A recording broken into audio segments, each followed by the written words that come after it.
Hi అండి. ఈరోజు కూడా ఒక మంచి వీడియో, చిన్న వీడియోనండి.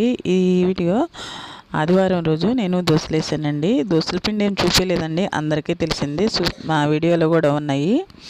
అయితే దోశలు వేసుకున్న రోజు మనం మామూలుగా అయితే చట్నీ చేసుకుంటాము. ఈరోజు నేను చట్నీ చేయలేదండి.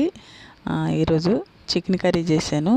అయితే చాలామందికి తెలియదు దోశలో చికెన్ కర్రీ చేసుకొని తింటారని. మా ఊరు సైడ్ అయితే ఇట్లాగే చేసుకుంటారండి. ఆదివారం అయినా లేకపోతే పండగలైనా ముఖ్యంగా చేసేది సంక్రాంతి పండుగ రోజు, భోగి రోజు దోశలు వేసుకొని ఆ రోజు కోడికూర వండి దోశలు వేసుకొని తినాలని మా పద్ధతి. అదే ప్రకారం మేము ఆ రోజు తింటాము. అలా కాకుండా అప్పుడప్పుడు నేను సండే రోజు కూడా దోశలు వేసి పెట్టి ఇలా కర్రీ చేస్తానండి. చికెన్ తెచ్చుకుంటాం కదా, చికెన్ కొంచెం మామూలుగా వండుకునే దానికన్నా కానీ కొంచెం లూజ్గా, అంటే కొంచెం వాటర్ టైప్లో వండుకొని ఈ దోశల్లో వేసుకొని తింటే చాలా బాగుంటుందండి. ఇది తెలియని వాళ్ళకి ఉపయోగపడుద్దని చాలా బాగుంటుంది.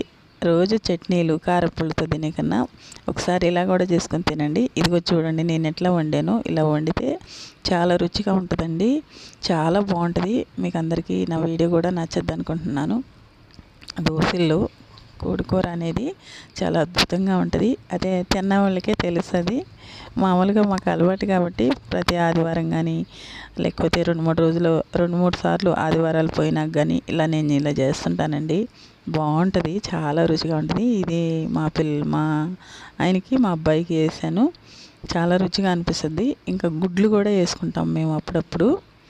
ఇంకా ఇదేనండి ఈరోజు వీడియో. మీకు అందరికీ నచ్చద్దు అనుకుంటున్నాను. నచ్చితే లైక్ చేసి, షేర్ చేసి, తప్పకుండా సబ్స్క్రైబ్ చేసి